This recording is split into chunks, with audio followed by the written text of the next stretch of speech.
Buenos días, colaboradores del Monte. Muchas gracias por estar ahí otra vez escuchando. Y también todos aquellos a los que le pueda ser útil este mensaje de la palabra de Dios en esta mañana. Para todos ellos quiero realmente dirigirme en oración en esta mañana antes de que empecemos el mensaje de la palabra. Padre Celestial, quiero darte las gracias, Señor, por tu infinita misericordia, Padre. Te doy gracias, bendito Dios, porque tu palabra es fiel y tu palabra es verdadera, Señor. Tu palabra es vida, Señor, y yo te pido que esa vida pueda ser parte de todos los corazones que van a escuchar este mensaje, Señor. Bendito Espíritu Santo, te pido en el nombre de Jesús que tú puedas entrar en los hogares de aquellos que han de escuchar esta palabra y que puedas convencerles, Señor, en sus corazones de que la verdad está en lo que tú has dicho, Señor. Te lo pido en el glorioso nombre de Cristo Jesús. Amén. Bueno, entonces Jesús le dijo: yo soy la resurrección y la vida. El que cree en mí vivirá aunque muera. Y todo aquel que vive y cree en mí no morirá jamás. ¿Crees esto? Estas fueron las palabras que Jesús le dijo a Marta, la hermana de Lázaro, aquel hombre que había muerto y al cual Jesús había resucitado después de 3 o 4 días. Marta estaba angustiada porque había visto que su hermano, aquel al que ella y su otra hermana María tanto amaban, se había muerto.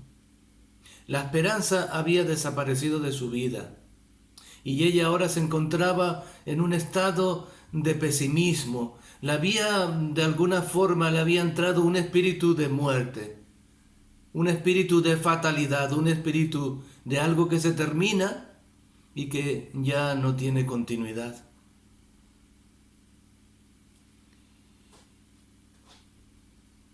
$7,7 millones de casos de coronavirus.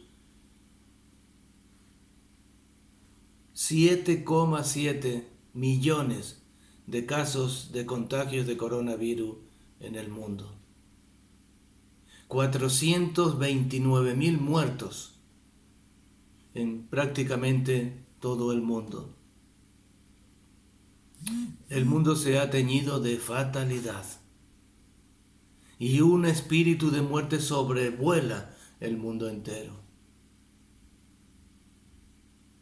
Algunos con quizás un criterio bastante razonado han pensado que la raza humana, que los hombres iban a cambiar por este acontecimiento del coronavirus. Sin embargo, lo único que ha podido cambiar en el hombre es que comienza a plantearse la fragilidad de la vida. Las reacciones que toman las diferentes personas no las podemos conocer, pero sí que sabemos de algunas reacciones que se producen en las personas ante una pandemia de tal magnitud. Una esperanza viva, sin embargo, es lo que Dios nos está llamando a tener. Alabado sea Dios Padre de nuestro Señor Jesucristo, por su gran misericordia. Nos ha hecho nacer de nuevo mediante la resurrección de Jesucristo, para que tengamos una esperanza viva. Esto es lo que decía Pedro en su primera carta, en el capítulo 1 y versículo 3. Alabando a Dios Padre de nuestro Señor Jesucristo, decía. Pensemos en primer lugar que es Dios quien nos da la esperanza. En sus promesas encontramos que nuestro gozo está basado en la fe, en la esperanza que Dios ha depositado en nuestros corazones. Y dice en segundo lugar que es por su misericordia, y esto es tremendamente importante, porque no es por las cosas que nosotros podamos añadir a lo que creemos o lo que hacemos, sino que es por pura misericordia de Dios, porque Dios ha querido que nosotros tengamos esperanza, y Dios ha puesto esperanza en nuestros corazones. Algunos piensan que pueden encontrar consuelo en infinidad de cosas. La lotería primitiva, el euromillón y todos esos juegos que hay por ahí. Piensan que con un dinerito en el bolsillo, con un premio, van a solucionar todo el problema existencial en sus vidas. Otros se refugian en filosofías y religiones mayormente orientales, porque parece que el encontrarse con uno mismo solo viene del oriente. Parece que todo lo que puede conectar con nuestra alma viene de lugares recónditos. Y se apoyan en filosofías y en religiones que les hablan de que tienen que encontrarse consigo mismos, que solamente cuando encuentran el centro de su existencia, y al centro de su existencia muchísimas veces lo llaman el yo, o el yo interno, y una vez que se encuentran ahí, pues encuentran la paz.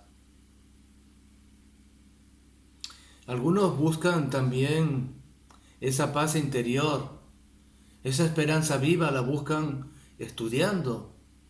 Y de verdad que el estudio es fantástico y la tecnología es maravillosa y la ciencia es fantástico que avance cada vez más. Y no estamos en absoluto en contra de todo eso. Pero creemos que el corazón del hombre, aunque se llene de mucha ciencia,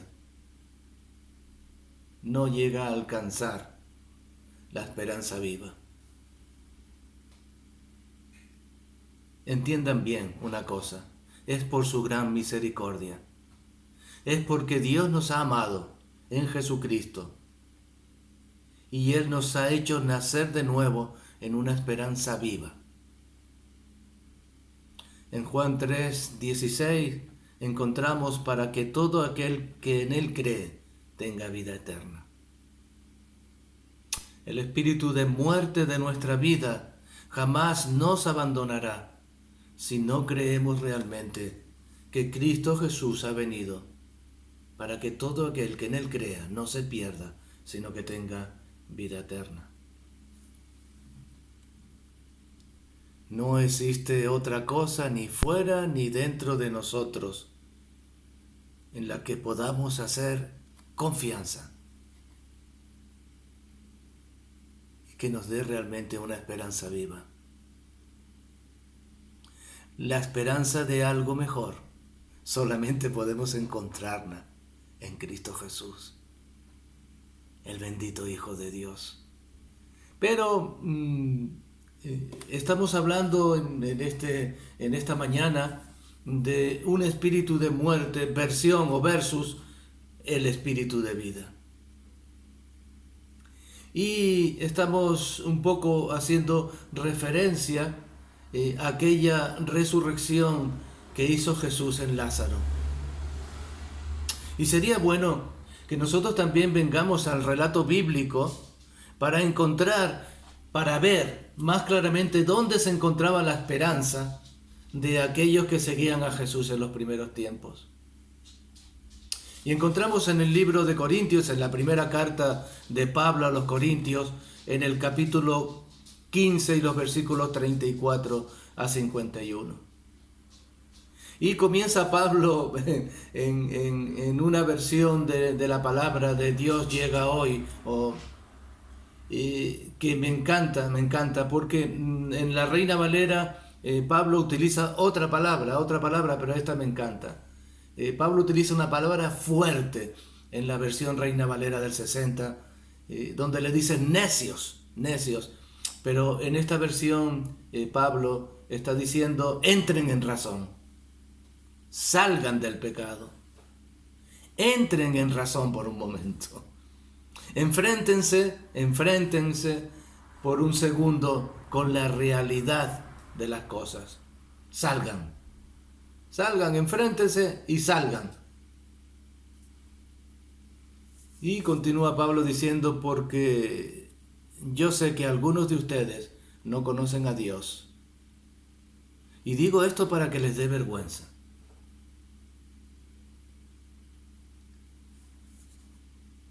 Reaccionen, entren en razón. Esta es la principal cuestión que tenemos que presentar a todos aquellos que divagan en infinidad de pensamientos que no llevan a ningún lado. Pablo le da una sacudida a los creyentes. La mente de un creyente no es la misma que la mente de un hombre sin fe en Jesucristo. ¿Y cómo será entonces la mente de un creyente? ¿Cómo va a pensar un creyente en lo que va a suceder después de su propia muerte? ¿Cuál es la base que él tiene que poner? ¿Y qué es en lo que tiene que poner sus sentidos? ¿En qué tiene que pensar? ¿Dónde va a estar su corazón? Dice la palabra de Dios que donde está tu corazón está tu tesoro. Así es que la palabra nos revela claramente cómo va a ser la segunda venida. Nos dice claramente cuál es nuestra esperanza. Y dice Pablo, para que os animéis los unos con los otros. Vamos a ver esto al final también, pero dice, para que os animéis, para que no haya tristeza entre vosotros. Pensad entonces, entren en razón y piensen que hay algo, que hay una vida que es muchísimo mejor que lo que estáis viviendo ahora. Que lo que ahora vivimos en la carne es temporal. ¿Y cómo será entonces? ¿Cómo va a ser la resurrección de los muertos? ¿Qué clase de cuerpo van a tener? Dice el propio Pablo ahí en Corintios. Nos da Pablo tres ejemplos para tratar de explicarnos esto. En el versículo 36 nos habla de la semilla. El ejemplo de la semilla. Y les dice otra vez una frase muy simpática. Dice, ¿qué pregunta más tonta me están haciendo? ¿Qué pregunta más tonta me están haciendo ahora? Dice, la semilla no germina a menos que muera, ¿verdad? Les dice Pablo. Lo que siembras es una simple semilla que todavía no tiene la forma que ha de tener. Después, es decir, que no tiene el mismo cuerpo, así se trate de trigo o de otro grano.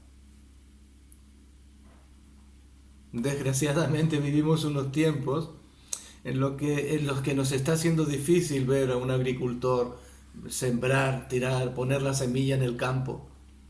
Cada vez más los pueblos se convierten en ciudades de cemento, hormigón, neón y asfalto.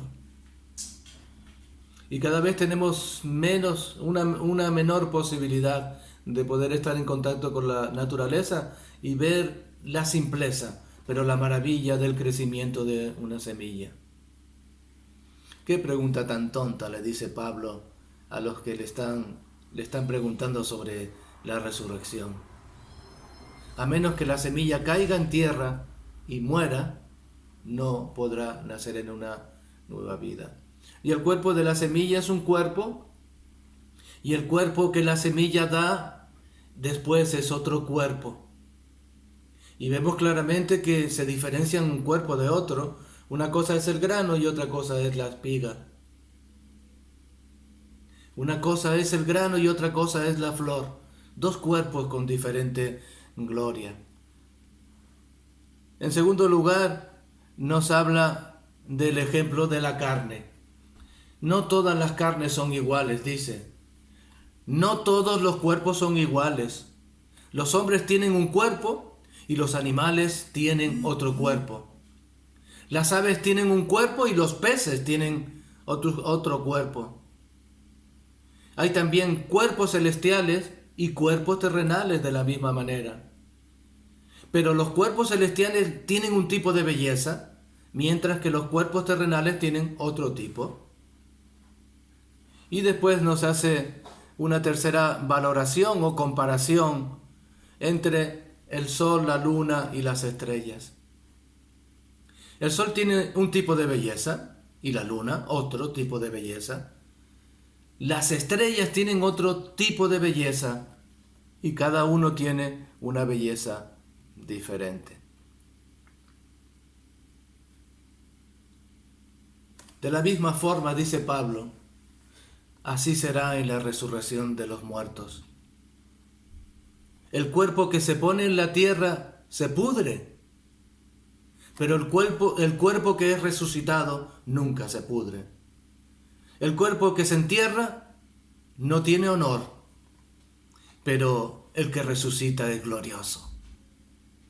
El cuerpo que se siembra débil, pero el que resucita es fuerte. Lo que se entierra es el cuerpo físico, pero lo que resucita es el cuerpo espiritual. Pues así como hay cuerpos físicos, también hay cuerpos espirituales. ¿Tan difícil es de entender esto? No lo creo, ¿verdad? Pablo se suele enrollar bastante en sus cartas, en sus mensajes. Suele extenderse mucho y suele enrollarse bastante. Pero creo que es bastante simple saber que hay un cuerpo para cada lugar. Que hay un cuerpo especial para vivir en el cielo. Y que ese cuerpo especial, en el que tenemos el ejemplo en el propio Jesucristo, nos ha sido dado para poder vivir en el cielo. Y así está escrito, sigue diciendo Pablo, el primer Adán se convirtió en ser vivo. El último Adán, que es Jesucristo, se convirtió en espíritu que da la vida. El primer Adán era el que estaba en el huerto del Edén, el cual murió porque realmente el pecado entró en su vida, se asoció con el pecado y ya ese cuerpo no podía seguir vivo porque estaba contaminado. Ese primer Adán, o de ese primer Adán, recibimos también nosotros este cuerpo que podemos tocar. Recibimos este cuerpo también que se pudre, que se envejece y que muere. Pero ahora nos dice Pablo que hay un cuerpo del segundo Adán, que es Jesucristo, que ha resucitado. Y continúa diciendo Pablo, ahora somos como el hombre que viene del polvo de la tierra, pero luego seremos como el hombre que viene del cielo. Les digo esto, sigue diciendo Pablo, hermanos, nuestro cuerpo de carne y hueso no puede tener parte en el reino de Dios. Pues lo que se pudre no puede ser parte de lo que nunca se pudre. Pero escuchen este secreto, dice Pablo, no todos moriremos, pero todos seremos transformados. Si buscamos en la primera carta de Pablo también a los tesalonicenses, en el capítulo 4 y versículos 3 al 18, encontramos lo siguiente. Hermanos, quiero que sepan lo que va a suceder con los muertos para que no estén tristes como los demás, que no tienen esperanza. Creemos que Jesús murió y resucitó. De igual manera Dios hará con todos aquellos que murieron y creen en Jesús para que resuciten y estén con Él. Sigue diciendo en el versículo 15, en ese momento dará su orden con voz de mando, con voz de arcángel, sonará la trompeta de Dios. Y los que hayan muerto en Cristo resucitarán primero. Luego nosotros, los que estemos vivos en ese momento, subiremos a las nubes con los resucitados para encontrarnos con el Señor en el aire. Y así estaremos con el Señor para siempre. Y acaba Pablo diciendo, anímense entonces unos a otros con estas palabras. El profeta decía, si nosotros no resucitamos, comamos y bebamos, porque mañana moriremos.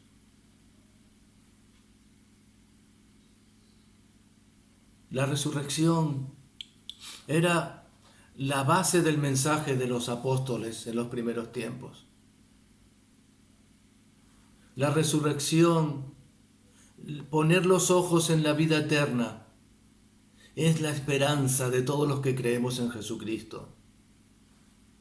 Porque sabemos que estamos viviendo una vida de aflicción en esta tierra y sabemos que este cuerpo se va poniendo viejo, se enferma. Porque tenemos multitud de dificultades para poder encontrar la paz en la situación en la que vivimos. Porque nos preocupan infinidad de cosas, como cualquier persona. Porque estamos viviendo en medio de un mundo que no busca a Dios. Porque la gente no quiere creer. Porque nos persiguen con palabras. Porque nos rechazan simplemente porque amamos a Jesús. No es fácil. No es fácil vivir en este cuerpo en el que estamos viviendo. Tenía unos amigos gallegos, creyentes, que cuando le preguntabas ¿cómo estás?, te decían mientras este cuerpo tire de nos. Los gallegos son inteligentes y sabían entender que hay un cuerpo, pero que el cuerpo no somos nos. El cuerpo no somos nosotros. Nosotros somos otra cosa, creada por Dios para poder ocupar dos clases de cuerpos. Ocupamos ahora un cuerpo natural, un cuerpo que nació del polvo, y ocuparemos después un cuerpo celestial, hecho según Dios. Y el ejemplo más evidente lo tenemos en el propio Jesús. Vemos que el Señor Jesús, cuando recibió el cuerpo glorificado, el cuerpo celestial, después del tercer día de estar en la tumba, se levantó. Y en ese momento, ese cuerpo de Jesús comenzó a tener una serie de condiciones diferentes a la de un cuerpo terrenal. Vemos a Jesús que atraviesa paredes.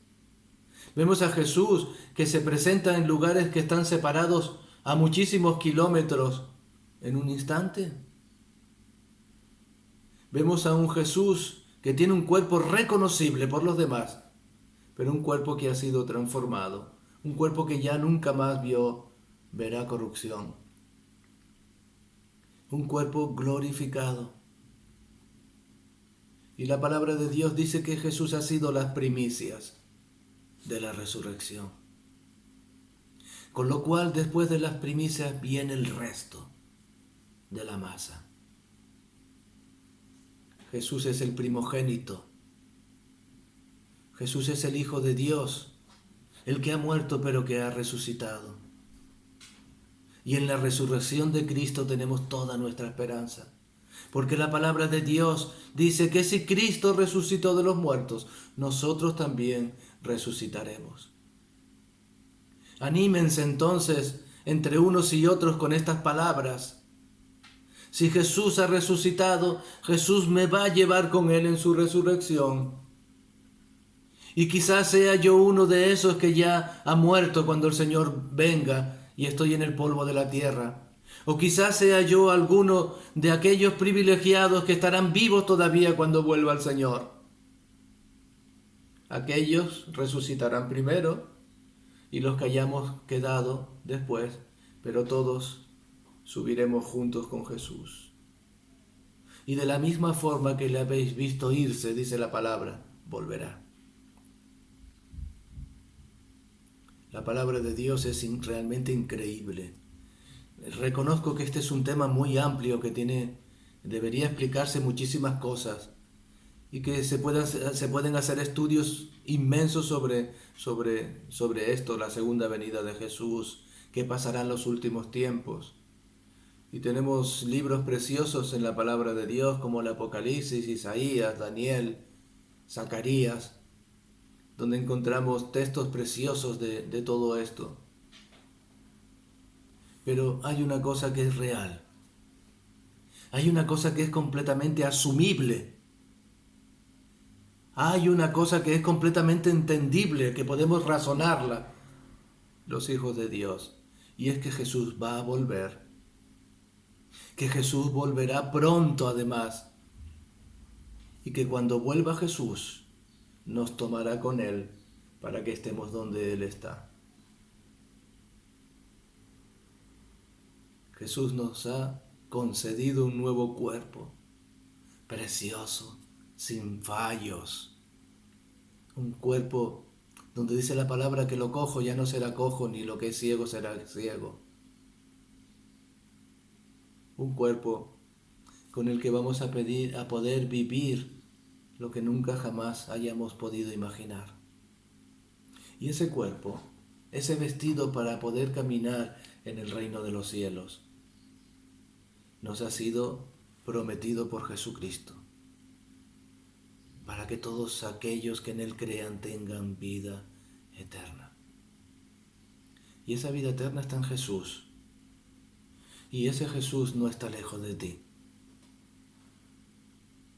Está más cerca de lo que tú te piensas. Está a la distancia de una palabra de tu boca. Se encuentra justo a la distancia de un deseo de tu corazón. Señor, quiero conocerte. Es la distancia que te separa de Jesús. Señor, tengo necesidad de estar en tu presencia.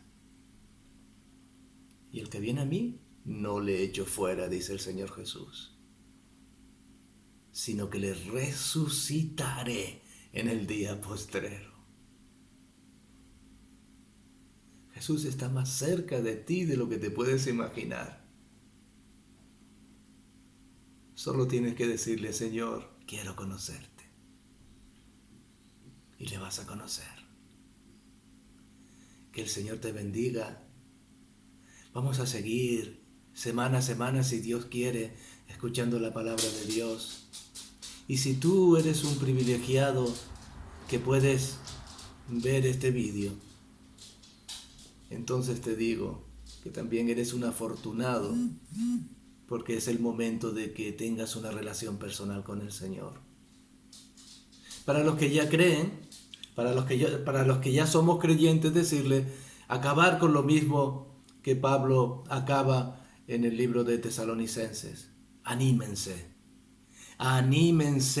porque Dios nos ha dado vida eterna, porque Dios nos va a resucitar y porque tendremos la gloriosa bendición de vivir con Jesús.